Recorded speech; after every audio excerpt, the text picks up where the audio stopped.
Want to go far in business and in life? You can't do it alone. The secret is expanding your network of personal relationships, building friendships, connecting on an intimate level, away from the office, over a coffee or cocktail. Welcome to All In with the real Nate Payo. The show that asks what happens when you go all in and leverage the power of your network of personal relationships.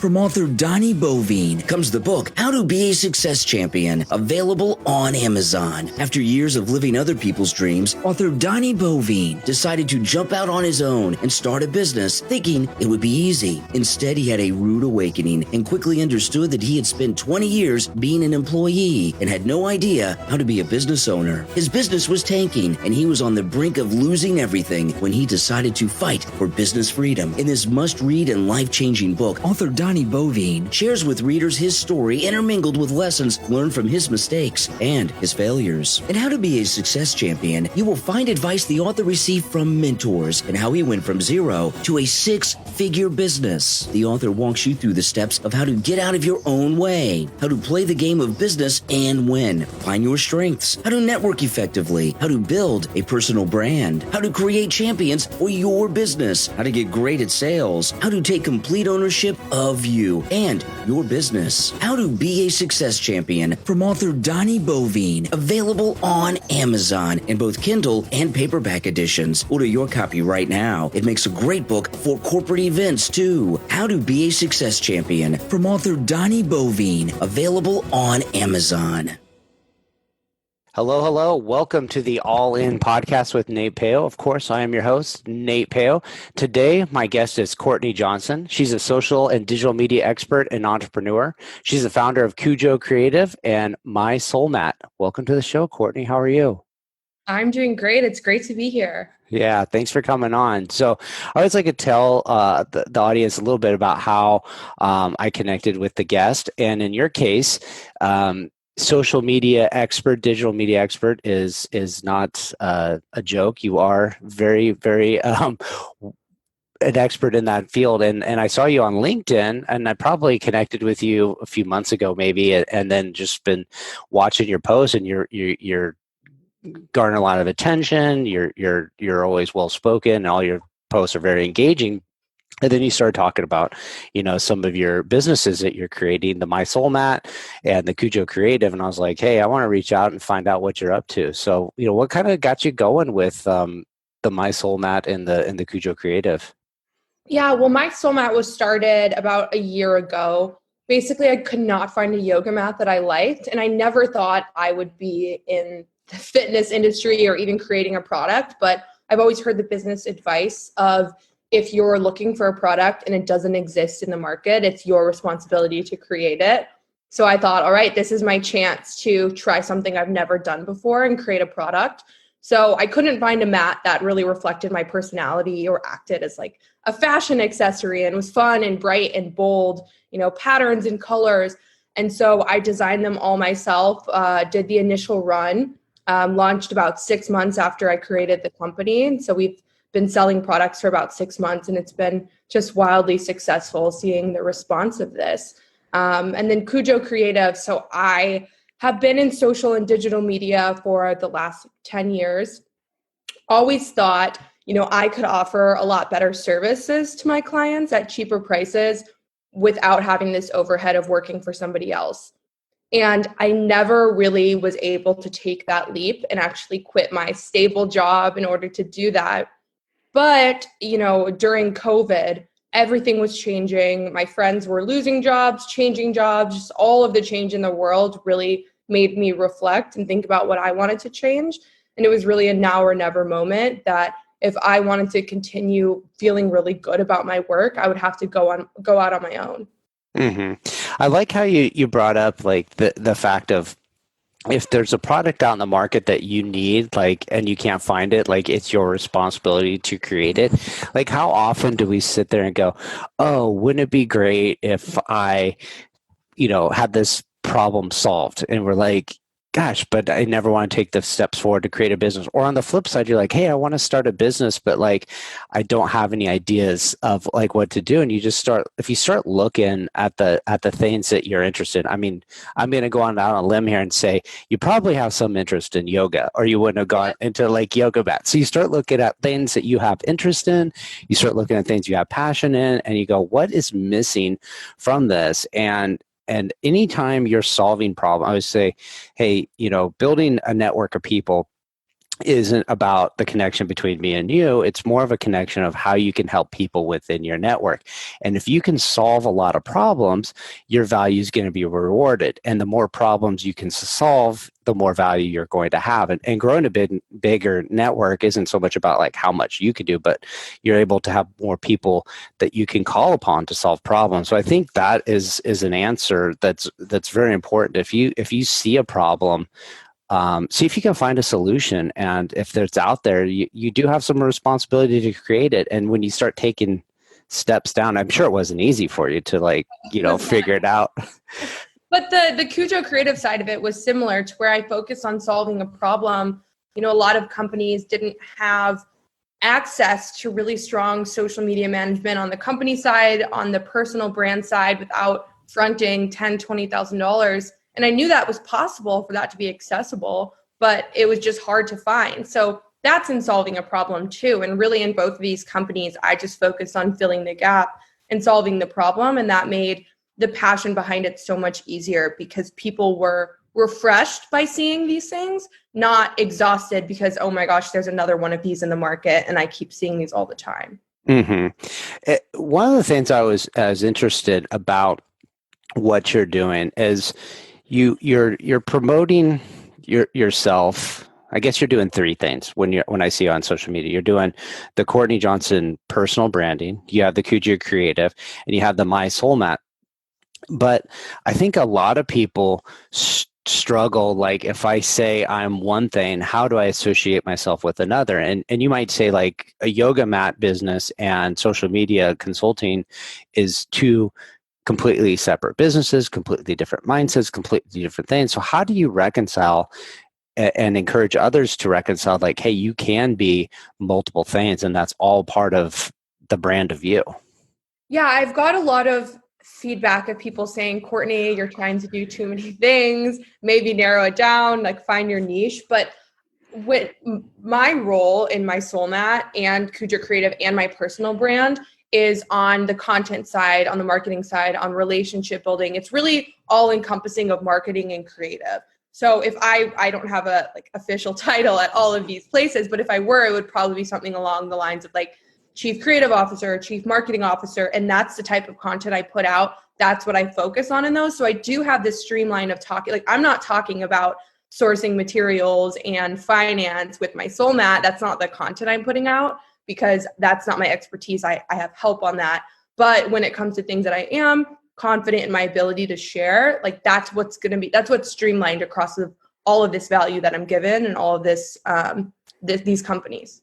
Yeah, I think it's definitely a good example to show that you can be multifaceted. Everybody's got multiple dimensions to themselves, and it makes it relatable. If I was, looking for maybe a social media person, and I had like an interest in yoga, that might be the thing that it differentiates you enough that I relate to and says, hey, like that's the one I want to hire because she's going to get my mission and my values. And, I think it's important that you do share multiple aspects of your personality on social media because you never know where you're going to relate to somebody with your message.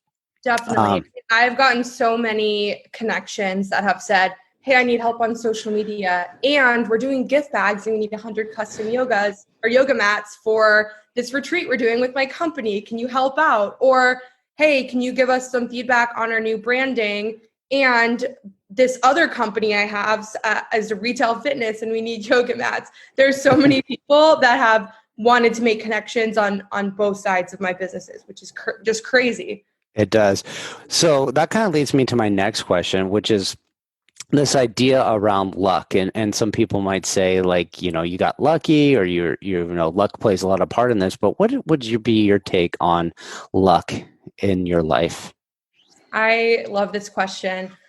There's a few different aspects of this. One, luck is real, but you have to create your own luck by creating multiple opportunities for luck. So how to do that? Constantly be connecting with people, constantly, trying new things, going to new places, putting yourself in risky situations, not risky like bad, but uncomfortable situations where you're going to go up and talk to someone at a networking event, or you're going to reach out to someone who, you've admired for a long time. You have to constantly put yourself in those positions to garner luck. And then you have to be prepared for luck too. You can get in a lot of lucky situations where maybe you see someone, at an event that you want to talk to, that it's your dream to work with them. But if you're not prepared, if you don't have the skills, if you haven't taken that action over the course of your entire life, you're not going to be prepared for that luck to fulfill.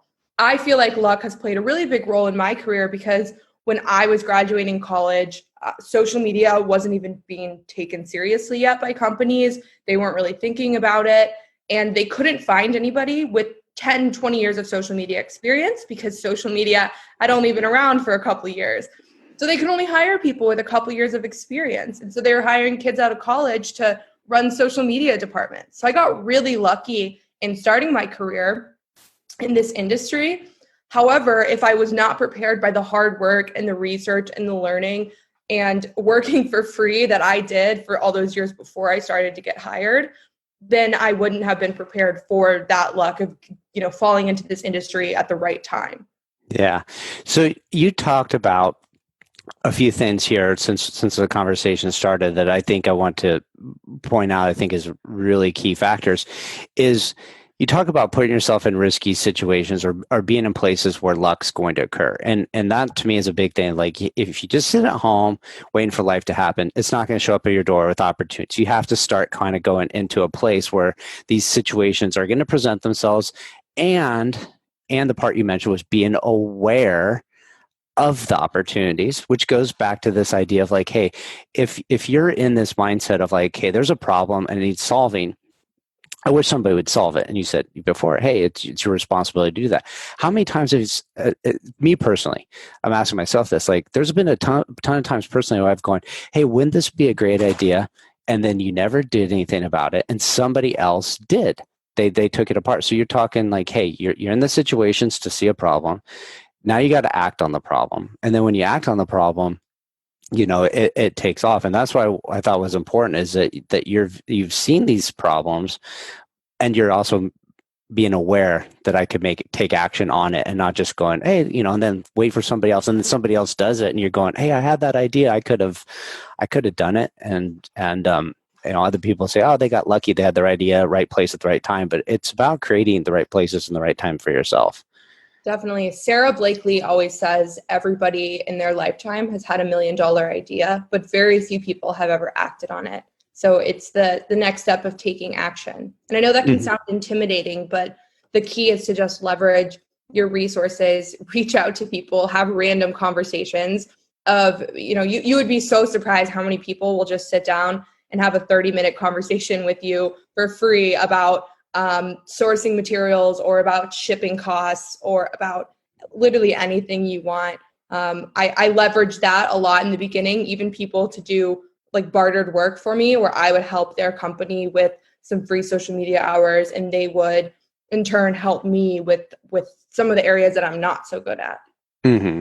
It's interesting you say that because like when you have an idea and you start going down this path, you're like, how do I figure this out? And then like what you think you realize you don't know so much about, and other things you think are going to be challenges turn out to be not so easy. So, I'm sure you've had some failures along the way, and maybe I'm prepping you for the question because you've talked about this in social media about a large public failure that probably set you up for a learning experience to overcome some things. Can you talk about your failures in life and what you've learned from them?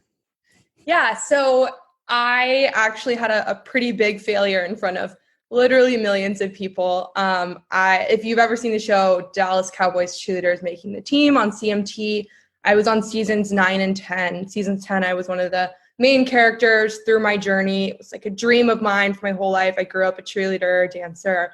Ended up getting to the very end of the show, last episode, like going into preseason, and I was the last one cut.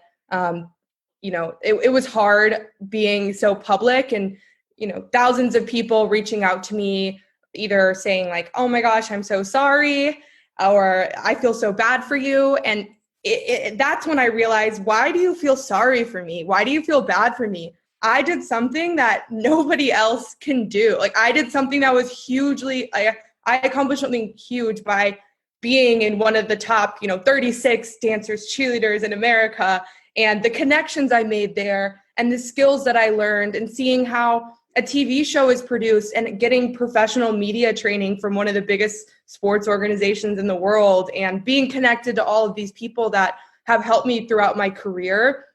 Why do you feel sorry for me? And I kind of just realized I needed to reframe how I'm thinking about failure, because this is a positive thing.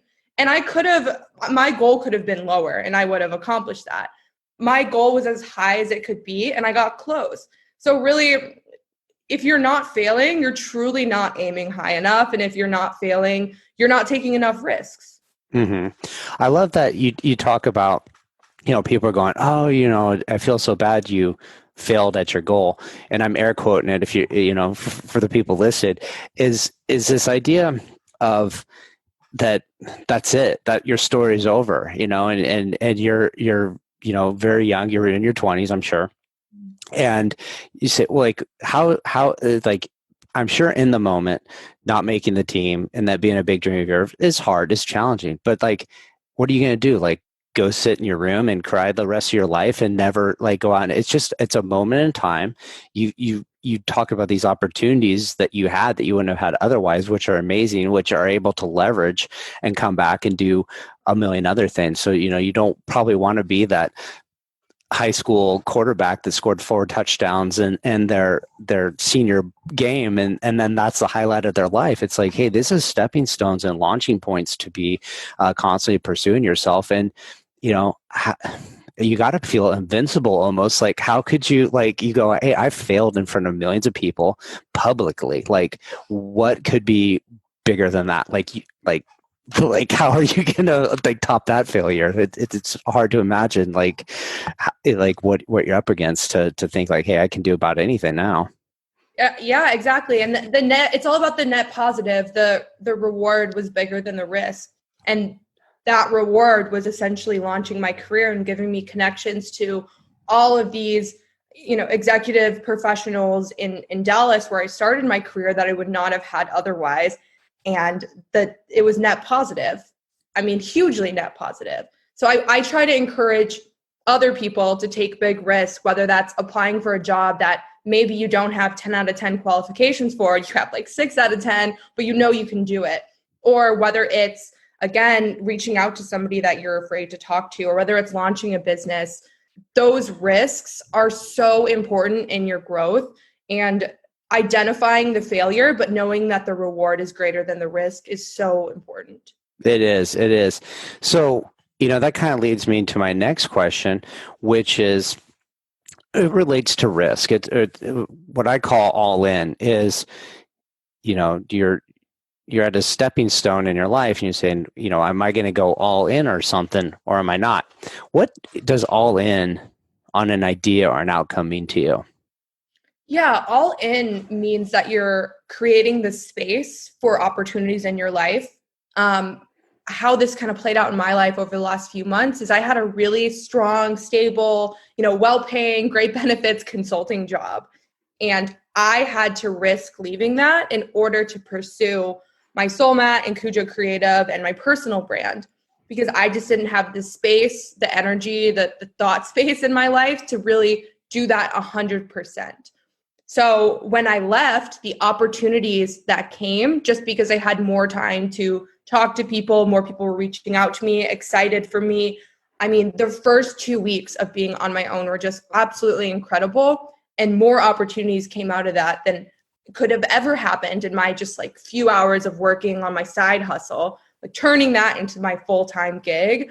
that's when things really started to take off. So I think going all in means taking risks, and it means creating space in your life and both your energy and your mindset for those opportunities to come. And that's kind of where luck comes in too. When you have that space, you're presenting to your life and your connections and your network more opportunities for luck. Mm-hmm.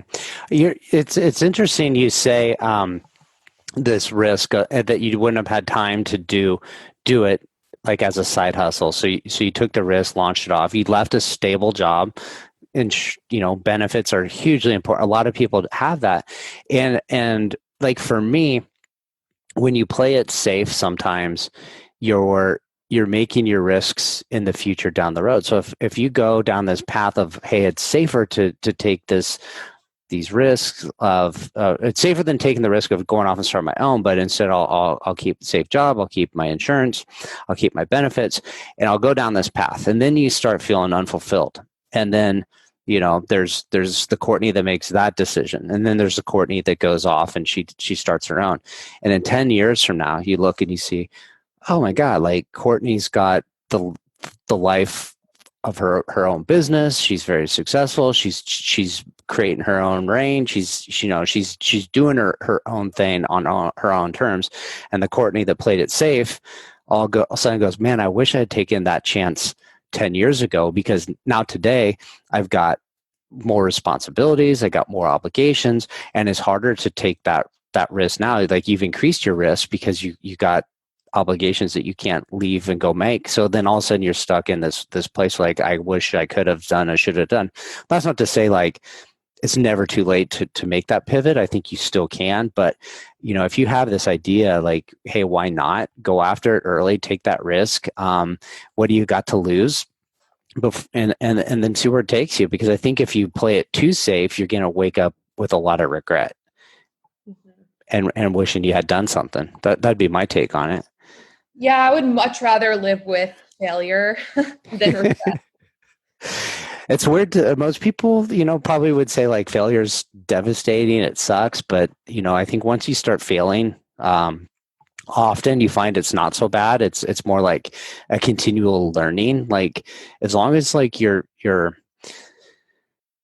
like the idea of like, hey, your story's not written until you're dead. Like it's maybe a bit morbid, but you could have failure, but it's always learning. As long as you're willing to get up and keep pushing forward, like you haven't completely failed until you've ran out of time. So it's definitely failure is something to be embraced and to challenge yourself. I would encourage it, just like you've encouraged others to do the same. So let's talk a little bit about the users of MYSOLMAT. Who is your ideal customer? Who reaches out and says that's the mat I need to reach out and get? Yeah, so our customers typically tend to be in their 20s and 30s, about 60% female, 40% male. The persona that I paint is exactly how I do yoga. Friends kind of going to yoga in the morning, then going to brunch after to get mimosas, super casual, maybe just want to get a good workout in, but also want to, hang out with their friends. People that do yoga that are kind of introing to their beginning yoga, to where they're a little intimidated by the spiritual side and the meditation and the breathing. They kind of just want to get a good stretch and workout, and all of those benefits come after, but that's not necessarily why they're starting. It's a little intimidating. So, they're starting out as casual yogis. They want something that reflects their personality and is a little less yogi, more fun. And then they start yoga for the physical benefits, for stretching, and the mindfulness comes afterwards as an after effect, since they don't start because of that, because it's a little intimidating. You'd be surprised how many people fit that exact persona, but it's similar to working out. And, sometimes brands can be really intimidating in the fitness space, to where people don't want to engage with them because they don't feel like they can meet that. So this is meant to be a lot more relatable, a lot more down to earth. What I like about that relatableness is like my experience with fitness in general is, if I go and I build a community of people then I want to go back. So if I have friends at the gym that I see regularly that inspire me to keep coming back, I have a lot of success. If I feel unwelcome, not necessarily unwelcome, but uncomfortable, intimidated, it feels like then I lose interest. I stop coming. So when I started going to hot yoga, it was kind of intimidating because one, it's hot yoga, so it's like a step above the regular yoga. But then you go into the room where they're going to host it, and you get there, a few minutes early, and everybody's like sitting on their mat, maybe laying down, maybe like doing some meditation. It's all quiet, and you're a little intimidated, and then you do the class, and then everybody packs up their stuff and leaves, and you go like, how do you make kind of friends and it's very like you said, it's like very yogi-y. Yogi, is that a word? Yogi-y?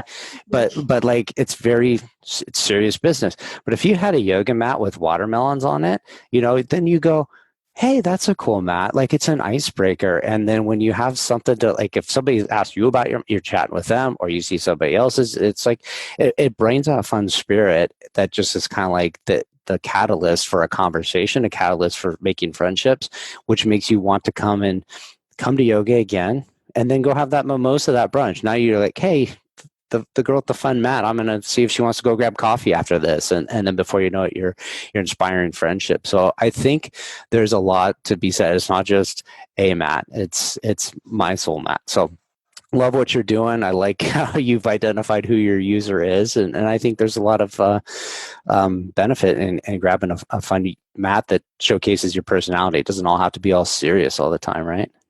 Absolutely. And you're right. If you walk into a yoga class with a MYSOLMAT, oh my gosh, people will be, where did you get that? Is that an avocado? Is that a cactus on your mat? Wait, that's so cool. I want to see. I mean, it really is an icebreaker. And again, in these yoga classes, everything is very much the same. Everyone's on like black or blue mats, just kind of to themselves.